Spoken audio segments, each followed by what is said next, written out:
Hi, my name is Sarah, and this vlog is going to explore my reflection about the Health and Physical Education Assignment Task 2 on creating a unit plan. There are 4 questions that I'm going to answer throughout this video, and I hope you enjoy. So the first question is, what is the educational importance of the HPE learning area? The educational importance of the HPE learning area comes down to its ability to educate and empower students through a strength-based approach applied to relevant and practical topics to students.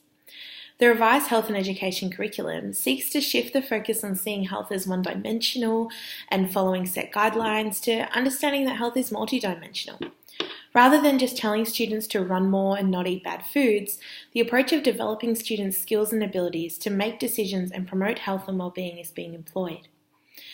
The health learning area seeks to take a focus off risk tactics in getting students to take health seriously to rather what protective measures can students be empowered with to know why health is important and adopt it into their own life. The HPE learning areas understand that health is multidimensional and relevant to everyday life. Therefore, the focus areas within the curriculum understand this and seek to empower and equip students on what is relevant and practical for them. Focus areas include physical activity, safety, relationships and sexuality, alcohol and other drugs. By including these topics, specifically mental health and relationships and sexuality, an environment among the health learning area is being created that is safe and a holistic approach is being taken into empowering and equipping students with skills to carry throughout their life. Equipping students this way around relevant topics is considered not only beneficial to the student, but also the best investment that can be made in the future of our nation. Understanding that school is a very significant setting for children's intellectual, physical, social, and emotional development. An example of this in my everyday life is, for me growing up in school, health was you ran laps on the oval and you didn't eat junk food or bring junk food to school, to what this unit has opened my eyes to seeing is that instead of this risk tactic approach, it's more of a empowering and encouraging and teaching the life skills of how to practice good health, not just avoid certain things that bring bad health. So question 2 for this reflection is, what are some considerations when selecting and using health education resources in teaching? So there are various considerations for when selecting and using health education resources in teaching.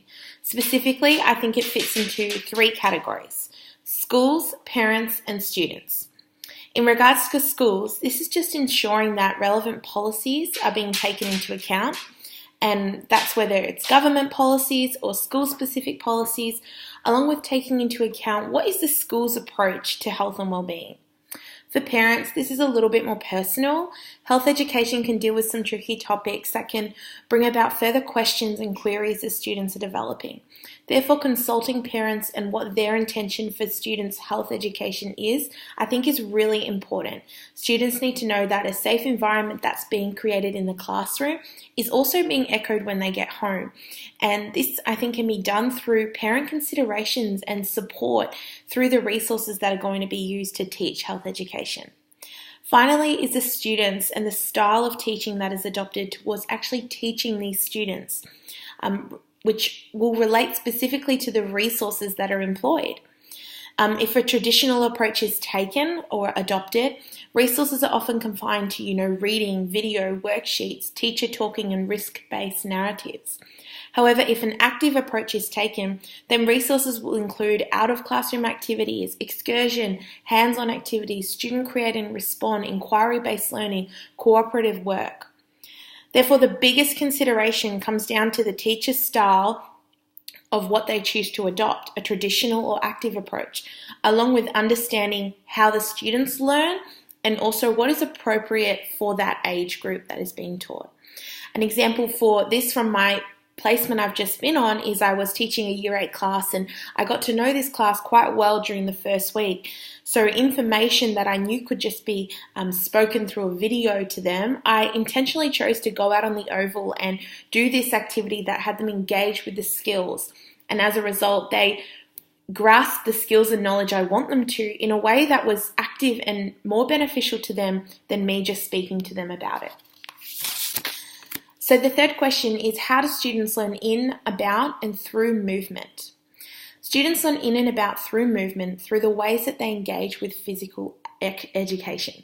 These come through as Arnold's 3 dimensions, that it's education in movement, education through movement, and education about movement, which are all considered interrelated, overlapping, and interdependent areas within physical education. Picture sort of like an umbrella, and they all come under this physical education umbrella. Education in movement relates to upholding of views that movement activities are in and of themselves worthwhile. It's the idea that movement is a worthwhile activity which holds value in one's life. This is the talking of students about why participate in physical activity. What are the benefits in one's health? Why should we be active? Why should we engage with activities outside and inside that get our bodies moving? You know, what's the purpose of it all, rather than we should just do it? You know, getting them to understand all the senses that are being used in activity, the different senses that your body is using while you just run outside. It's education in movement and why it's worthwhile. Education about movement looks at the theoretical body of knowledge related to movement. How the body moves and works, the context for movement, the how and why of movement in physical education. How is it our bodies have this ability to hang off monkey bars and move from bar to bar? What's entailed when we go running or when we're jumping, or how our bodies float? It's the about movement of how is it our bodies are actually able to do this. Then the final one is through movement, which refers to the part of the educational process that aims to develop extrinsic learning objectives in the domains such as physical, emotion, intellectual, social aspects of individual through participation in physical activities. This is learning through participation in movement, in line with the common societal idea of physical education. This is the games, this is the activities, this is the sports that students are participating in. Group baseball, netball, relay racing, cross countries at school. This is the learning of movement through participating in movement. The final question to address is, how does this unit plan that I've created in this assignment demonstrate my proficiency or developing proficiency in 2 of the graduate Australian professional teaching standards? So the 2 key areas that I really think that this unit plan addresses is area 2, know the content and how to teach it, and area 5, the assess and provide feedback and report on students' learning.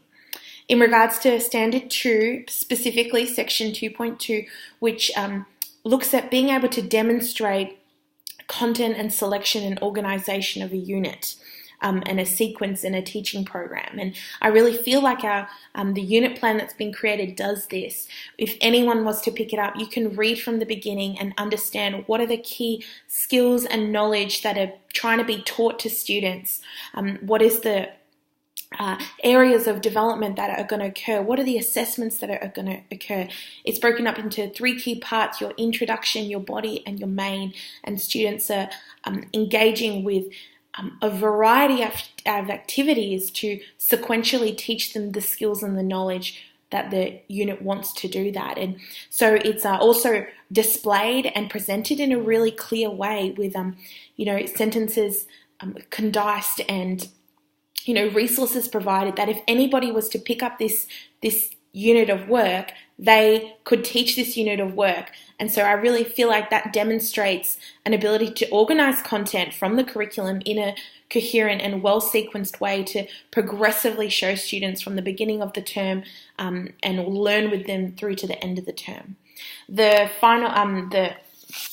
final standard, or standard number 2, that I think it also demonstrates was from standard 5, specifically 5.1, in assessing students' learning.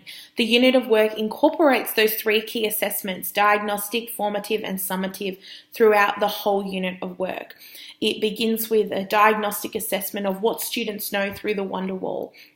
A summative assessment occurs throughout in checking students' understanding, identifying those gaps so the teaching and learning can be altered to fill in those gaps. And then there's also the summative assessment at the end that really checks students' knowledge and skills that they've learnt throughout. And so this unit is a holistic unit that's been created that really showcases this, and that's easily present with the inclusion of a rubric and well-rounded assessment tasks that really want to check in and see, are those key skills, are those key knowledge in students really being met throughout this unit. So I really felt like it hits standard 5 on the head as well. So just overall, just a comment about the whole unit is I found it actually super helpful, this assessment task, in equipping me to know how to write a sequence lesson, which will be part of my job as a future teacher, and to understand the elements that go into it, and to knowing that health is so broad and in so many different aspects. It's not just what we eat and physical activity. It's really about these empowering of skills and equipping of skills that become a part of our life, not just something we do for a certain amount of time. So I hope you enjoyed my reflection, and have a lovely day.